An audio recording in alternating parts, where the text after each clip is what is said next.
Welcome है आप सभी का मेरे YouTube channel one step to success में आप सभी का स्वागत है। मैं आर प्रजापत आज के आपके सामने मैथमेटिक्स की क्लास लेके आया हूँ, जिसके अंदर हम जो आपकी सेंट्रल लेवल की और स्टेट लेवल की एसएससी, बैंक, रेलवे, इन सब से संबंधित जो है कॉम्पिटिटिव एग्जाम होते हैं जिसमें मैथमेटिक्स का पोर्शन से क्वेश्चन पूछे जाते हैं, उन्हीं प्रश्नों को, उन्हीं टॉपिकों के प्रश्नों को हम एक साधारण तरीके से, शॉर्ट तरीके से, कम समय में प्रश्नों को कैसे हल करें वैसे प्रश्नों को हम हल करवाएंगे। और जो प्रश्न आपके ज़्यादातर प्रश्न पिछली भर्ती एग्जामों के अंदर लेटेस्ट भर्ती में पूछे गए प्रश्न हैं, उन्हीं को हम सॉल्व करवाने जा रहे हैं। और टॉपिक हमारे सामने कौन सा है? टाइम एंड वर्क, कार्य और समय के समय को जो प्रश्न है उनको हम आज के क्लास के अंदर सॉल्व करेंगे।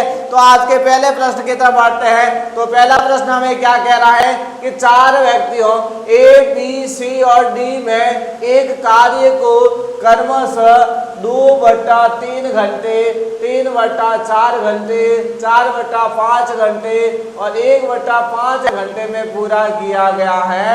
तो इनमें से किसने कार्य पूरा करने में सबसे अधिक समय लिया है, ये हमें ज्ञात करना है कि इसने कार्य पूरा करने के अंदर सबसे ज़्यादा समय है वो किसने लिया है, ये हमें इसमें क्या करना है, ज्ञात करना है। तो इधर देखिए प्रश्न की तरफ, तो हमें प्रश्न क्या कह रहा है? ए ने कितना समय लिया है? 2/3 घंटे। कितने? 2/3 घंटे का समय ए ने लिया है, 2/3 का, ठीक है। और बी ने कितना समय लिया है? 3/4 का। और सी ने कितना समय लिया है? 4/5 का। और डी ने कितना समय लिया है?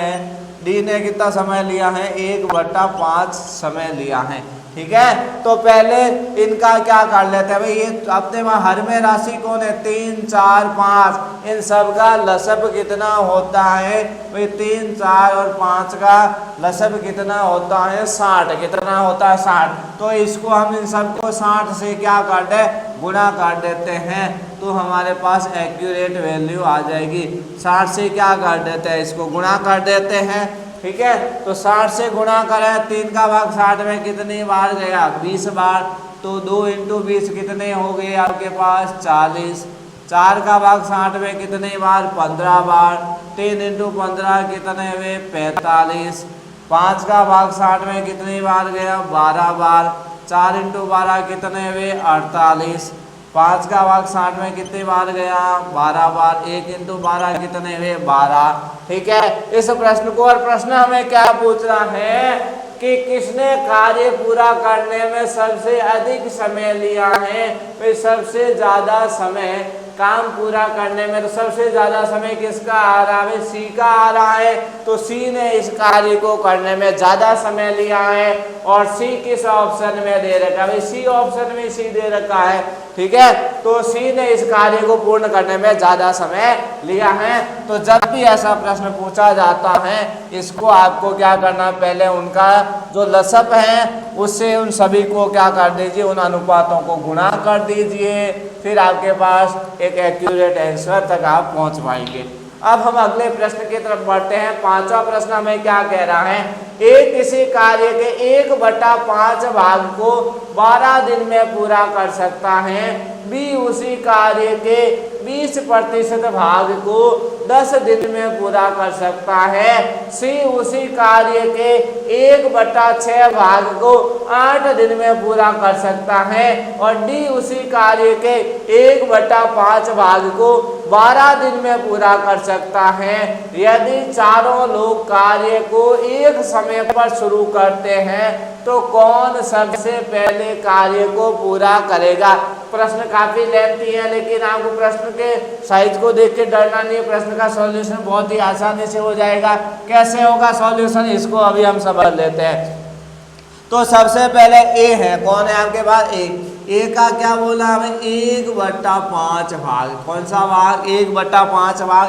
कितने दिन के अंदर कर रहा है भाई? ये 12 दिन में कर रहा है। फिर बोला बी कितना भाग का है 20%। 20% का मतलब कितना होता है 1/5 भाग ही होता है। तो क्या हुआ बी 1/5 भाग कितने दिन में कर रहा है बी उसको 10 दिन में कर रहा है। कितने दिन में 10 दिन में। फिर कौन आ गया अपने पास सी का क्या बोला है 1/6 भाग 8 दिन में कर रहा है। 1/6 भाग कितने दिन में कर रहा है 8 दिन में। फिर कौन आ गया है डी कौन सा भाग कर रहा है 1/5 भाग 12 दिन में। 1/5 भाग कितने दिन में कर रहा है 12 दिन में कर रहा है। आपको पूछा है भी कार्य को एक ही समय शुरू करें और पूर्ण करने में कितना समय। पूर्ण करने का मतलब कार्य का पूर्ण भाग हमेशा कितना होता है 1 भाग। तो 1 भाग की हम यहाँ वैल्यू निकाले 1 भाग को करने में 1 को कितना समय लगे। तो 1 भाग को निकालना तो 5 कहाँ चले जाएंगे गुणे में चले जाएंगे। तो 12 × 5 यहाँ पे आपके पास कितने आ जाएंगे 12 × 5 कितने आ जाएंगे 60।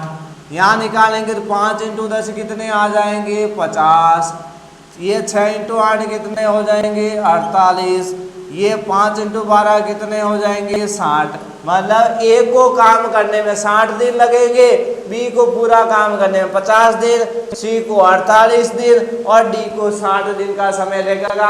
प्रश्न में पूछा है कि भाई यदि चारों लोग कार्य को एक ही समय पर शुरू करते हैं तो सबसे पहले कार्य कौन पूर्ण करेगा। भाई तो सबसे पहले समय सबसे कम समय किसको लग रहा है सी को लग रहा है। कितने दिन का 48 दिन का समय सी को लग रहा है। तो सी कार्य को सबसे पहले पूरा करेगा।